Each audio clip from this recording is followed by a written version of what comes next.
अऊज़ु बिल्लाहि मिनश्शैतानिर्रजीम बिस्मिल्लाहिर्रहमानिर्रहीम नहमदुहु व नुसल्ली अला रसूलिहिल करीम व अला आलिहि त्तय्यिबीन अत्ताहिरीन अल्लाहुम्मा सल्लि अला मुहम्मदिन व आलि मुहम्मद। मोहतरम सामीन व नाज़रीन, अस्सलामु अलैकुम व रहमतुल्लाहि व बरकातुहू। अल्लामा सैयद शहंशाह हुसैन नकवी साहब को पाकिस्तान में शहंशाह ख़ताबत कहा जाता है, और ये कोई मुबालगा नहीं है बल्कि वो हकीकत में शहंशाह ख़ताबत हैं। जब वो कोई मौजू खोलते हैं और इससे मुतालिक वो जो मिसालें देते हैं और जिस अंदाज़ में वो सामीन को समझाते हैं, वाक़यान ऐसा लगता है कि आप शहंशाह ख़ताबत हैं। और अल्लामा साहब का एक बयान मैंने यूट्यूब पर किसी चैनल के ऊपर सुना था, जिसको मैंने डाउनलोड किया है, और इसमें भी अल्लामा साहब एक बहुत ही अहम मौजू पर बात कर रहे हैं और उन्होंने बहुत ही ज़बरदस्त पैगाम भी दिया है। अलबत्ता अल्लामा सैयद शहंशाह हुसैन नकवी साहब के इस बयान के बाद मेरे जहन में उनके इस बयान से मुतालिक एक बुनियादी सवाल उठा, और अल्लामा साहब के इस बयान के बाद ये सवाल का उठना, चूँकि उनकी अमली ज़िंदगी के अंदर कुछ अमाल ऐसे हैं जिनको अगर इस बयान के तनाजुर में देखा जाए तो ये सवाल उठना लाजिमी बनता है। पहले मैं अल्लामा साहब का वो बयान आपको सुनाता हूँ और फिर बाद में जो सवाल मेरे जहन में उठा है वो भी सामीन के सामने रख देते हैं। हर एक को हर काम नहीं दिया जाता। भाई गर्दन हिलाना बात जा रही हो तो हर एक को हर काम नहीं दिया जाता, ऐसा ही है। 2 रकत नमाज मेरे और मेरे रब का ताल्लुक है कि 2 रकत नमाज का पेश नमाज हर एक नहीं होता। हम हर एक को मुसल्ले पे खड़ा नहीं करते। मौलाना आपसे दुआ चाहिए, हर एक को हम 2 रकत का जुज वक्ती इमाम, हम हर एक को आगे खड़ा नहीं करते। हर एक के हाथ में ये माइक नहीं दिया जाता, हर एक के हाथ में ये कैमरा नहीं दिया जाता, हर एक को मेंबर पर नहीं बिठाया जाता। तो मुझे है ना बात की, हर रोड पर हर सवारी नहीं चलती, तो हर एक से हर काम नहीं किया जाता, हर एक के हवाले हर काम नहीं किया जाता। जब ये बात मेरे बच्चों पर रोशन है कि हर एक के हाथ में हर काम नहीं दिया जाता, तो आजादारी मामूली अमानत नहीं है। तवज्जो, इमाम हुसैन की आजादारी मामूली अमानत नहीं है। आपने अल्लामा साहब का बयान समाअत फरमाया, बहुत ही बेहतरीन वो गुफ्तगू कर रहे हैं कि हर चीज़ हर फर्द के हाथ में नहीं दी जा सकती।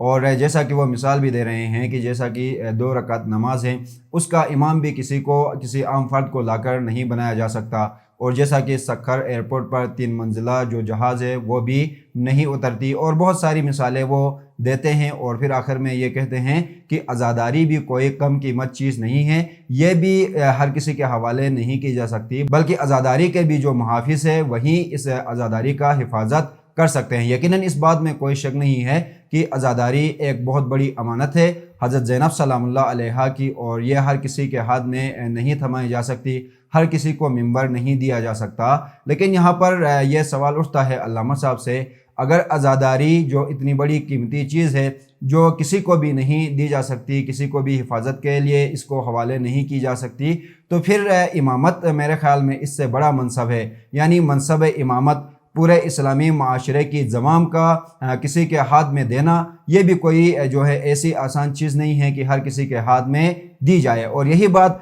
पाकिस्तान में उस्ताद मोहतरम सैयद जवाद नकवी हफ़िज़हुल्लाह पाकिस्तान के मुसलमानों को समझा रहे हैं कि अल्लाह ताला ने माशरे की ज़माम के लिए मखसूस अफराद को चुना हुआ है, और उनमें से सबसे पहले अम्बिया अलैहिमुस्सलाम हैं, उनके बाद अइम्मा अत्तहार अलैहिमुस्सलाम हैं। अब जब इमाम मेहदी अज्जलल्लाहु ताला फ़रजहु शरीफ ग़ैबत कुबरा में हैं, तो इस ज़माने में भी ये जो ज़माम है हर किसी आम खास फ़र्द को नहीं दी जा सकती, बल्कि माशरे की ज़माम संभालने के लिए एक फ़क़ीह ही सबसे मुनासिब शख्सियत हो सकती है। और इमाम ख़ोनी रहमतुल्लाह अलैह ने भी ईरानी मुसलमानों को ये समझाया, ईरानी मोमिनीन को ये समझाया कि अगरचे शाह शिया हैं, लेकिन उसके पास ये सलाहियत नहीं है, उसके पास ये हैसियत नहीं है कि ईरानी जो मुसलमान थे, ईरान के जो शिया थे, उनकी ज़माम उनके हाथ में दी जाए। इसी तरह पाकिस्तान के अंदर अगर हम आते हैं तो पाकिस्तान के अंदर जैसा कि अल्लामा सैयद शहंशाह हुसैन नकवी साहब ख़ुद जो हैं ये समझते हैं कि पाकिस्तान में जो मुसलमान रहते हैं